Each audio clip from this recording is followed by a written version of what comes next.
तो हेलो भाई लोग, कैसे हो यार। तो इस एपिसोड की शुरुआत में हम देखते हैं कि लिजियो एक जगह पर बैठ के कल्टीवेट कर रहा था कि तभी वहां पर ब्लूडस्वॉर्ड ईल्डर आ जाता है और लिजियो को कहता है हमारे लीडर के पास तुम्हारे लिए कुछ काम है। जहां पर लिजियो ने कहता है तो फिर बताओ कि वो मुझसे क्या करवाना चाहते हैं। और ब्लूडस्वॉर्ड ईल्डर लिजियो के सामने लुयांग की शादी के बारे में बताता हुआ कहता है कि 19 जून को लुयांग और सुयान की शादी हो रही है और उन्होंने सभी सेट को शादी में इनवाइट किया है, तो हमारे एलायंस लीडर भी हमारे साथ भोज में शामिल होंगे, तो अब हमको तैयार रहना होगा। इनके बातों को सुनते हुए हमको यहाँ पर पता चलता है कि इनके इरादे बिल्कुल भी ठीक नहीं है। अब लिजियो ने कहता है अच्छा तो लुयांग शादी कर रहा है तो फिर गिफ्ट देना तो बनता है। मैं उसके फैमिली और उसको इतना खतरनाक गिफ्ट दूंगा कि वो लोग कभी भी भूल नहीं पाएंगे। और ब्लूडस्वॉर्ड ईल्डर को कहता है सभी लोगों को कह दो कि थोड़ी देर अपना काम बंद कर दे और किसी भी तरह का कोई भी झगड़े पे ना पड़े। जहाँ पर ब्लूडस्वॉर्ड ईल्डर अपने सर को हाँ पे हिलाता हुआ उधर से निकल जाता है। और फिर हम इधर लुयांग को देखते हैं जो कि ब्लूड फ्रूट्स का यूज करते हुए प्रैक्टिस कर रहा था और वो अपने आप को खुद से कहता है मेरे को सोड आर्ट रियल्म के एडवांस स्टेज पर पहुंचने के लिए 9 ब्लूड फ्रूट्स काफी है। सच में ये तो बहुत ही ज्यादा कमाल की चीज है। और अब वो खड़ा होके एक टेबल के पास आ जाता है और अपने शादी के ड्रेस को उठाते हुए कहता है सुयान मैं तुमसे शादी करने के लिए आ रहा हूँ। और उसने उन ड्रेस को पहन लेता है और फिर हम इधर सुयान को देखते हैं जो कि पूरी तरह से मेकअप करके काफी सुंदर और सियार लग रही होती है। अब उसकी माँ वहाँ पर आ जाती है जहाँ पर अब सुयान अपनी माँ के गले मिलते हुए कहती है माँ मैं आपसे मिलने के लिए आती रहूंगी, और वो रो रही होती है। और फिर सुयान के माँ ने उसे समझाते हुए कहती है एक दुल्हन को इस तरह से रोना नहीं चाहिए। साथ ही में वो खुद भी रो रही होती है। ये सुन के सुयान के चेहरे पर एक मुस्कान आ जाता है और अब वो बाहर आ जाती है जहाँ पर पहले से ही लुयांग और ईल्डर टियानकियाओ वहाँ पर खड़े होते हैं। और लुयांग सुयान के सामने जाता है जहाँ पर पूरा सीन को इस तरह से घुमा दिया जाता है। और फिर इधर लुसेंगटोंग और ईल्डर टियानकियाओ बाहरी सेट के लोगों को स्वागत कर रहे होते हैं और वहाँ पर चू फैमिली का चुयान और हुआ फैमिली का चोंग भी आ जाते हैं। और फिर हम वहाँ पर दो लड़के को देखते हैं जो कि बात कर रहे थे कि सेंट्रल डोमेन सोर्स सेट काफी पावरफुल सेट है, लेकिन वो लोग यहाँ पर क्यों नहीं आए।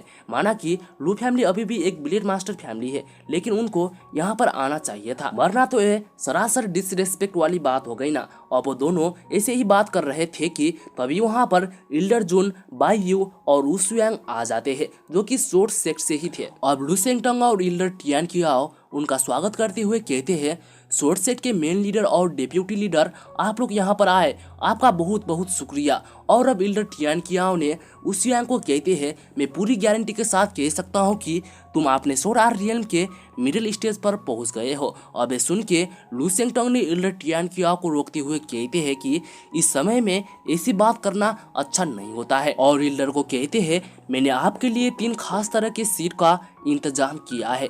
अब वो लोग वहाँ पर जाके बैठ जाते हैं और वहाँ पर लुयांग आ जाता है और वो दो लड़के के पास जाता है जहाँ पर वो दो लड़के ने लुयांग को ग्रीट करते हुए उसको कंग्रेट्स करने लगते हैं। अब लुयांग ने भी उनको थैंक्स कहता है। फिर इधर बाई यू उसुयांग को कह रहे थे कि हालांकि तुम लुयांग ब्लेड मास्टर बनने के बाद में ब्लेड मास्टर बने, लेकिन फिर भी तुमने सोड आर्ट रियल्म के मिडिल स्टेज को प्राप्त कर लिया है, पर मेरे को नहीं लगता कि लुयांग मिडिल स्टेज पर पहुंचा होगा। जहां पर उसुयांग कहता है लुयांग मुझसे काफी ज्यादा स्ट्रांग और टैलेंटेड है, हो सकता है कि वो एडवांस स्टेज पर भी पहुंच गया हो, पर हमने ध्यान नहीं दिया क्योंकि उसने अपने ओरा को छुपा लिया था। अब बायू कहते हैं ब्लेड मास्टर बनने के बाद आगे बढ़ना बहुत ही ज्यादा मुश्किल होता है, तुम जल्दी जल्दी आगे बढ़ रहे हो क्योंकि सेट के लीडर ने तुमको पर्सनली रूप से ट्रेनिंग दिए थे। एक आम इंसान को सोड आर्ट रियल्म के अर्ली स्टेज पर भी पहुंचने के लिए 1 साल से ज्यादा टाइम लगता है। और सुन के उसुयांग कहता है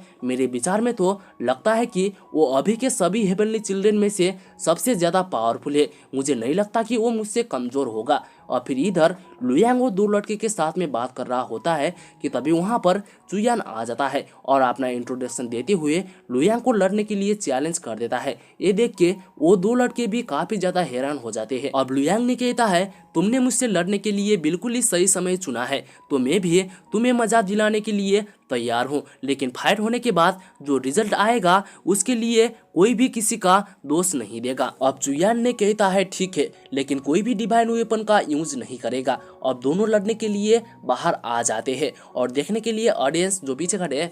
अब चुयान ने अपने एक शॉट से काफी स्टाइल के साथ में लुयांग के ऊपर अटैक कर देता है, लेकिन लुयांग ने 2 गोल्डन लाइट से उसके अटैक को डिस्ट्रॉय कर देता है और फिर काफी तेजी से दूसरा अटैक भी कर देता है। इतना फास्ट हुआ अटैक के लिए चुयान बिल्कुल भी तैयार नहीं था, इसलिए वो अटैक को रोक नहीं पाता है और जमीन में गिर जाता है। और वहीं पर लुयांग काफी खतरनाक हीरो की तरह एंट्री करते हुए उछलकर सीधा उसके पेट में किक मार देता है और कहता है तेरा ये हालत होना चाहिए, मेरे शादी के दिन तू यहाँ पर आ रहा है और मुझसे ही लड़ने के लिए चैलेंज कर रहा है और मेरे को मारने की हिम्मत कर रहा है। क्या भाई हलवा है क्या?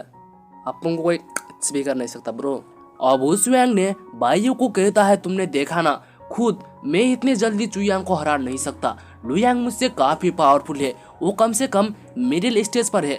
अब ये देख के बाइयू भी समझ चुके थे कि आखिरकार लुयांग कितना ज्यादा पावरफुल था। अब चुयान को 2 लड़के आके उठाते हैं और चुयान अभी भी यही सोच रहा था कि ये इतने जल्दी इतना ज्यादा ताकतवर कैसे हो गया, ऐसा नहीं हो सकता। अब लटियान की आओ ने कहते हैं जल्दी एक डॉक्टर को बुलाओ उसके लिए। और फिर वहां पर सुयान को लेकर आ जाते हैं और सुयान और लुयांग अंदर मेन हॉल पे आ जाते हैं जहां पर सभी एल्डर बैठे होते हैं। यहाँ पर लुयांग काफी ज्यादा खुश दिखाई दे रहा होता है, लेकिन गाइस तुम लोग ज्यादा खुश मत हो क्योंकि तुम तो सिंगल ही हो भाई। लेकिन एक सेकेंड, यहाँ पर तो अपन का भी इन चीजों को भाई थोड़ा दूर रखते हैं।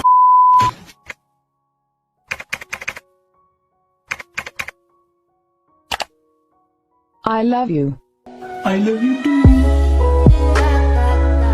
अब लुयांग और सुयान अपने पूर्वजों को ग्रीट करने लगते हैं और शादी करने के लिए वेडिंग रूम के तरफ जाने लगते हैं कि तभी वहां पर कुछ हलचल होने लगता है। शायद से फिन अलायंस एपीयर होने का समय आ गया है। और लुयांग और उसके पापा वहां से बाहर आ जाते हैं और बाइयू ने कहता है क्या यार, फिन अलायंस को भी अभी आना था, सारा मूड खराब कर दिया। जहां पर लुयांग कहता है हम लोग यहाँ पर है ना, हमारे होते हुए फिन अलायंस किसी को भी नुकसान पहुंचा नहीं सकते। और इसी के साथ में एपिसोड को यहीं पर इन कर दिया जाता है। तो दोस्तों जल्दी मिलेंगे हम इसके नेक्स्ट एपिसोड में, तब तक के लिए मेरी जान, आप लोग भी शादी करना चाहते हो तो वीडियो को लाइक और चैनल को सब्सक्राइब कर दो यार।